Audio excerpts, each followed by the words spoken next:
దేవుని పరిశుద్ధ నామంలో మీ అందరికీ వందనాలు తెలియపరుస్తున్నానండి. ఈ దినం దేవుని మాటను మనం ధ్యానం చేసుకుందాం. పరిశుద్ధ గ్రంథంలో నుండి యెషయా గ్రంథము 54వ అధ్యాయము 17వ వచనం.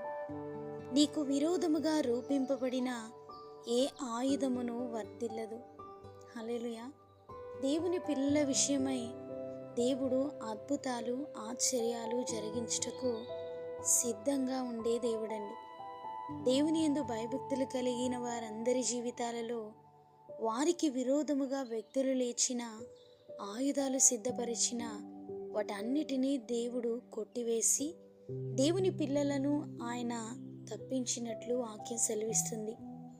దానియేలు యథార్థమైన జీవితాన్ని చూడలేని వారు దానియేలు పైన కుట్రని చేసి సింహాల బోనులో వేసిన అక్కడ నుండి దేవుడు దానియేలును సురక్షితంగా బయటికి తీసుకుని వచ్చారు. దేవుని జనాంగం పైన హామాను పన్నాగమును దేవుడు మార్చివేశారు. దావీదు పైన అహీతోపేలు ఆలోచనలను, గొల్యాతు పైన దావీదుకి విజయాన్ని, ఇవన్నీ దేవుడే ఆయన పిల్లల పక్షమున విరోధమైన పరిస్థితులను మార్చివేసి విజయాన్నిచ్చి స్థిరపరిచారు.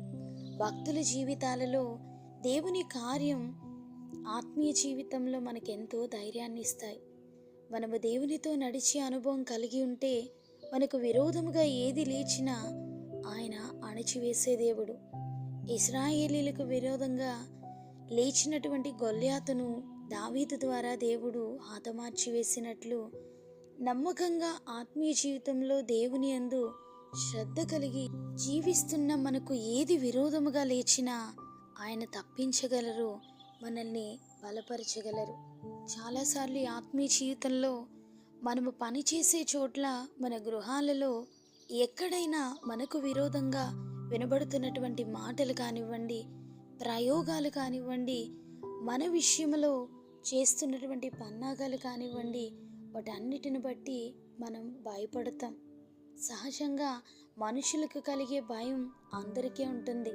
అయితే దేవుని యందు యథార్థముగా దేవుని కొరకు బ్రతకాలి, దేవుడు చెప్పినట్లుగా నడుచుకోవాలి అని ఆశపడే వారి జీవితాలలో ధైర్యం ఉంటుందండి. విరోధమైనటువంటి మాటలైనా క్రియలైనా వేటినైనా సరే వారు తట్టుకొని నిలబడడానికి కలిగినటువంటి శక్తి పరిశుద్ధాత్మ దేవుడు ఆత్మీయ బిడ్డల జీవితాలలో, నా దేవుడు సమస్తము ఎరిగినవాడు, ఆయన సమస్తాన్ని సరిచేయగలిగినటువంటి సమర్థుడు అనే ధైర్యాన్ని నింపి మనల్ని ముందుకు కొనసాగించేలా పరిశుద్ధాత్మ దేవుడు మనల్ని బలపరుస్తారు.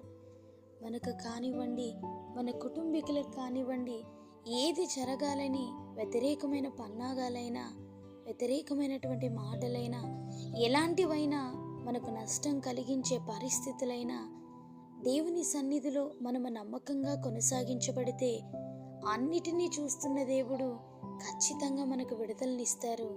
మనకు విరోధంగా రూపించబడుతున్నటువంటి ప్రతి ఆయుధాన్ని కూడా ఆయన వర్ధిల్లకుండా వాటిని అణచివేయగలిగినటువంటి శక్తివంతుడు.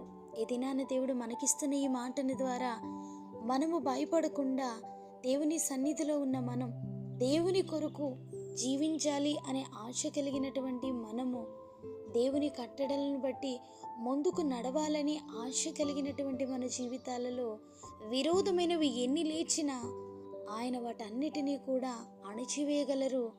వాటి నుండి మనల్ని తప్పించి అనేకులకు ఆశీర్వాదకరంగా ఒక ఉన్నతమైన స్థాయిలో మనల్ని నిలబెట్టడానికి ఆయన సమర్థుడు. ఆ దేవుని యొక్క కృప మనందరికీ తోడైండి మనల్ని నడిపించునుగాక.